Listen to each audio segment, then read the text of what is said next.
डहकी डहकी परिचय हु सब काहू, अति असंक मन सदा उछाहू। कर्म शुभाशुभ तुम ही न बाधा, अब लगी तुम ही न काहू साधा। नारद जी नारायण को डांटते हुए कहते हैं, सबको ठग ठग कर परख गए हो और अत्यंत निडर हो गए हो। इसी से ठगने के काम में मन में तुम्हारे सदा उत्साह रहता है। शुभ शुभ कर्म तुम्हें बाधा नहीं देते। अब तक तुमको किसी ने ठीक नहीं किया था। भले भवन अब बायन दीन, पावोगे फल आपन कीन। बंचे हूँ मोहि जवनि धरि देह, सोई तनु धरहु श्राप मम एह। अब कि तुमने अच्छे घर बना दिया है, मेरे जैसे जबरदस्त आदमी से छेड़खानी की है, अतः अपने किए का फल अवश्य पाओगे। जिस शरीर को धारण करके तुमने मुझे ठगा है, तुम भी वही शरीर धारण करो, यह मेरा श्राप है। कपि आकृति तुम कीनी हमारी, करी हहि कीस सहाय तुम्हारी। मम अपकार कीन तुम भारी, नारी बिरह तुम होब दुखारी।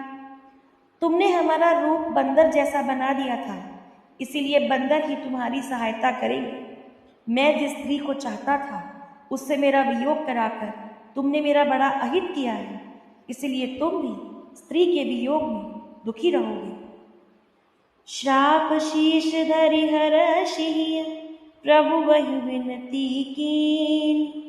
निज माया कै प्रबलता, करषि कृपा निधि नीन। श्राप को सिर पर चढ़ाकर हृदय में हर्षित होते हुए प्रभु ने नारद जी से बहुत विनती की और कृपा निधान भगवान ने अपनी माया की प्रबलता खींच ली। जब हरि माया दूरी निवारी, नहीं तह रमान राजकुमारी।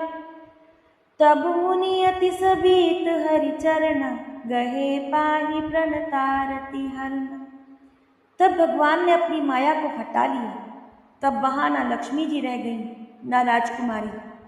तब मुनि ने अत्यंत भयभीत होकर श्री हरि के चरण पकड़ लिए और कहा, हे शरणागत के दुखों को हरने वाले, मेरी रक्षा कीजिए। मृषा हो मम श्राप कृपाला, मम इच्छा कह दीन दयाला। मैं दुर्वचन कहे बहु तेरे, कह मुनि पाप मिटी किम मेरे। हे कृपालु, मेरा श्राप मिथ्या हो जाए। तब दीनों पर दया करने वाले भगवान ने कहा कि ये सब मेरी ही इच्छा से हुआ है। मुनि ने कहा, मैंने आपको अनेक खोटे वचन कहे हैं, मेरे ये पाप कैसे मिटेंगे। जपई जाई शंकर सतनाम, होई हृदय तुरत विश्राम। को नहीं शिव समान प्रिय मोरे, असि पर तीर्ति तजहु जनि भोरे। भगवान ने कहा, आप जाकर शंकर जी के शत नाम का जाप करें, इससे हृदय में तुरंत शांति होगी। शिव जी के समान मुझे कोई प्रिय नहीं है, इस विश्वास को भूल कर भी न छोड़ें। जेहि पर कृपा करहि न पुरारी, सो न पाव मुनि भगति हमारी। असुर धरि मई विचरहु जाई, अब न तुम ही माया नियराई। हे मुनि, पुरारी शिव जी जिस पर कृपा नहीं करते, वो मेरी भक्ति नहीं पाता। हृदय में ऐसा निश्चय करके जाकर पृथ्वी पर विचरण करिए। अब मेरी माया आपके निकट नहीं आएगी। बहुविधि मुनि प्रबोधि प्रभु, तब भय अंतर्धान। सत्यलोक नारद चले, करत राम गुणगान। बहुत प्रकार से मुनि को समझा बुझाकर ढाढ़स देकर तब प्रभु अंतर ध्यान हो गए और नारद जी श्री रामचंद्र जी के गुणों का गान करते हुए सत्यलोक अर्थात ब्रह्मलोक को चले। हर गण मुनि जात पत देखी, विगत मोह मन हर्ष विशेष। अति सबीत नारद पहि आए, गही पद आरत वचन सुनाए। शिवजी के गणों ने जब मुनि को मोह रहित और मन में बहुत प्रसन्न होकर मार्ग में जाते हुए देखा, तब वे अत्यंत भयभीत होकर नारद जी के पास आए और उनके चरण पकड़कर दीन वचन बोले।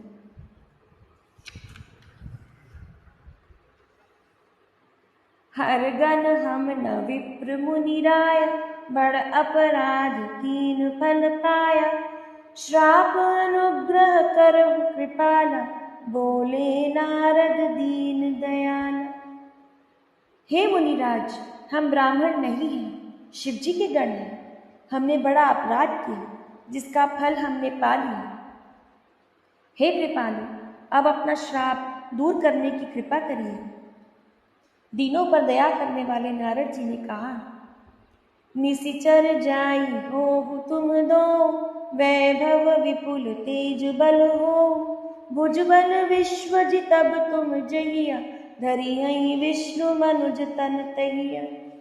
तुम दोनों जाकर राक्षस हो जाओ, तुम्हें महान ऐश्वर्य, तेज और बल की प्राप्ति हो।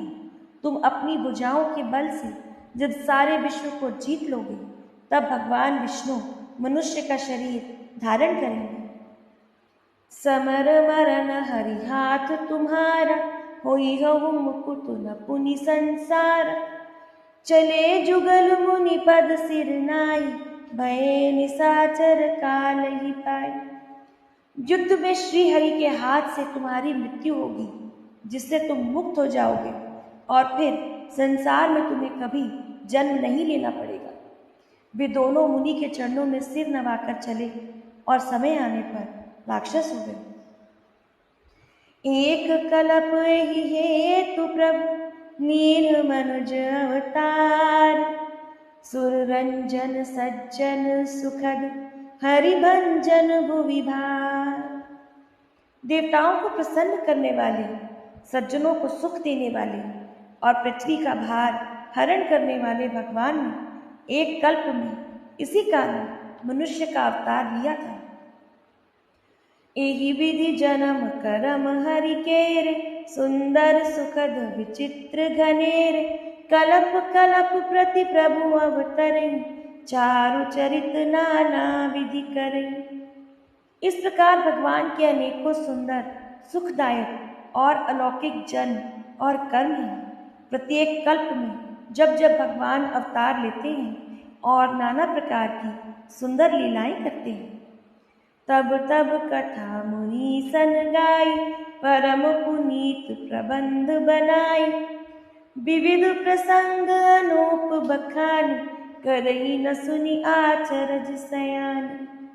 तब तक मुनीश्वरों ने परम पवित्र काव्य रचना करके उनकी कथाओं का गान किया और भांति भांति के उत्तम प्रसंगों का वर्णन किया, जिनको सुनकर समझदार विवेकी लोग आश्चर्य नहीं करते। हरि अनंत हरि कथा अनंता, कहीं सुनहि बहु विधि सब संता। रामचंद्र के चरित सुहाए, कल्प कोटि लगी जाहि न गाए। श्री हरि अनंत हैं, उनका कोई पार नहीं पा सकता और उनकी कथा भी अनंत है। सब संत लोग उसे बहुत प्रकार से कहते सुनते हैं। श्री रामचंद्र जी के सुंदर चरित्र करोड़ कल्पों में भी गाए नहीं जा सकते। यह प्रसंग मैं कहा भवानी, हरि माया मोहि मुनि ज्ञानी। प्रभु कौतुकी प्रणत हितकारी, सेवत सुलभ सकल दुखहारी। शिव जी कहते हैं कि हे पार्वती, मैंने यह बतलाने के लिए इस प्रसंग को कहा कि ज्ञानी मुनि भी भगवान की माया से मोहित हो जाते हैं। यह प्रभु बड़े कौतुकी, बड़े लीलामयी हैं और शरणागत का हित करने वाले हैं। वे सेवा करने में बहुत सुलभ और सब दुखों के हरने वाले हैं। सुर नर मुनि को नहीं, जेहि न मोह माया प्रबल। अस विचारी मन मान, भजिय महामायापति। देवता और मनुष्य और मुनियों में ऐसा कोई नहीं जिसे भगवान की माया मोहित न कर दे। मन में ऐसा विचार कर